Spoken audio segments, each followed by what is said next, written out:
qualification through the heats and the semi-finals. What a race this promises to be. Who made it through to the women's Only 3 of the Doha finalists have made it back for this year's World Championship showdown. Raven Rogers is one of them. Got a silver and finished very quickly 3 years ago and got a bronze last year at the Olympics. Studies here. She's a huge favourite with the crowd. Dariba Welteji, World Junior Champion over 800 metres. World Junior Silver over the 15 last year. She's been working on her stamina. Let's see if she can come through late on. Argie Wilson was only 900ths of a second behind Ah Thing Mo at the US Champs. She's the World Indoor Champion and she's brimming with confidence and belief. Mary Mora, 50.84 this season. She is a brilliant 400-metre runner. She's won the Rabat and Stockholm Diamond Leagues over the 8. And she looks confident and relaxed, and that's a dangerous combination. Ah Thing Mo, just 20 years of age, a double Olympic champion. She won the 4x4 as well as the 2-lap showdown. She is the favourite and she's under massive pressure here, because Keely Hodgkinson finished just behind her in Tokyo, and she too is a prodigious young talent, the Olympic silver medalist. She's lowered her 400 PB this season. I've never seen her looking so focused. Natoya Gould ran a brilliant tactical race in the semis, sometimes guilty of getting it wrong and getting nervous in the finals. The Commonwealth bronze medalist will believe this is her best chance to shine. Anita Horvat ran under 2 minutes for the first time in the semis to make this final. The Slovenian will love every single second of this. Horvat in 1, Gould 2, Hodgkinson 3. Mo, the Olympic champion in 4, Mora, the African junior champion in 5, Wilson, the world indoor champion in 6, Welteji, world junior champion in 7, and Rogers, the silver medalist from Tokyo last year, in 8. The 5 fastest women in the world this year are all here, all 3 Olympic medalists. The stage is set for a superb 2-lap showdown. How will the tactics play out? Mo of the United States loves to front run. Hodgkinson looks like she's holding the inside line. Welteji coming over in front of Mo and the Briton. All 3 of them just 20 years of age, brimming with youthful talent and self-belief. Welteji hugging the curb. Mo hasn't hit top gear yet. This is a more conservative first lap. She's saving her energy because she knows the quality of the field and they're all bunched. Wilson and Rogers towards the back. They take the bell in the final of the women's 800 metres. It's the last of the middle distance goals.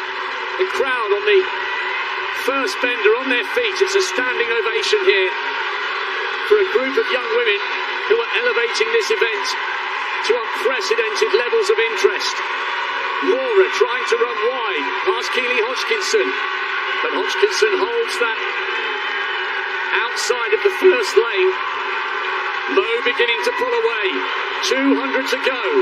It's the Olympic gold medalists and silver medalists in first and second again. Watch for Raven Rogers trying to come wide, and Natoya Gould coming back into the mix for Jamaica. Mo's drifted towards the outside of the first lane, and Hodgkinson thinks there's a gap, and she's found it. Side by side, shoulder to shoulder, the crowd roaring Mo on. The Olympic champion is just about going to hang on and become the world champion. Hodgkinson less than a step behind, and Mary Mora completes the podium for the bronze. That was so much harder than Tokyo. Hodgkinson so very, very nearly found a way to dethrone a woman who just doesn't know how to lose over 800 metres. The two 20-year-olds had the entire stadium on their feet. What an absolutely brilliant race. And somehow, under crushing pressure, Mo found a way to hang on. Gold and silver again for the American and the Briton Keely Hodgkinson. A second successive silver, but there's no disgrace in that. It was one of the great duels over 800 metres. Well, Well, and you look at those times, 156.30 for Athene Mo, Keely Hodgkinson, 156.38. And I think Athene Mo was really happy to let somebody else take the lead on that first lap, but you knew it was that third 200 where she was really going to try to push it, make everybody get out of their comfort zone. But Mary Mora, she comes to 156.71, personal best. Personal best for the fourth place finisher as well. Love to see all those PBs up there, but Keely Hodgkinson has gotten as close as anybody this season to beating Athene Mo. I was having a burger before the evening began, and a group of American track and field fans said to me, do you think Keely Hodgkinson can beat Athene Mo?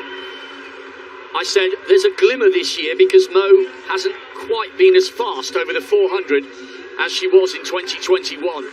And she was closer, but my goodness me, what brilliant mental resolve. The only mistake that Mo made, really, was drifting to the outside of lane 1, and that allowed Hodgkinson a little bit of room to believe and a little bit of room to manoeuvre on the inside. But somehow, Mo's belief and composure held good under the most torrid pressure.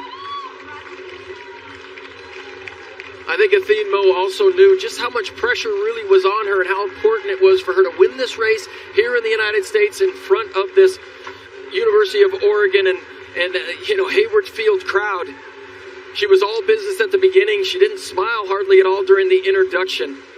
And I thought maybe, just maybe, are we going to see something super, super special? But just like Sydney McLaughlin here, she took it very seriously, came away with the victory.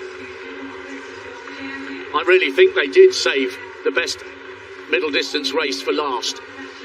It was only probably 2 meters from the line that you knew unequivocally Mo was going to hang on. Hodgkinson was so close, just 0.08 of a second in it.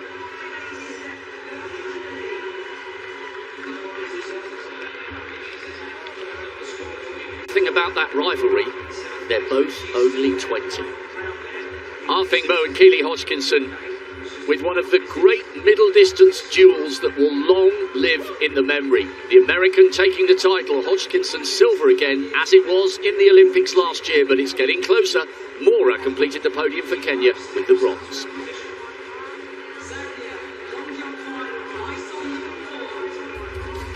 And the last action of the championship, as is always the case, the men's and women's 4x4s. And you might be thinking, hang on a minute, I can see the Botswanans warming up. They dropped the baton yesterday. They did. They were forwarded to the final. The Olympic bronze medalists go in 1.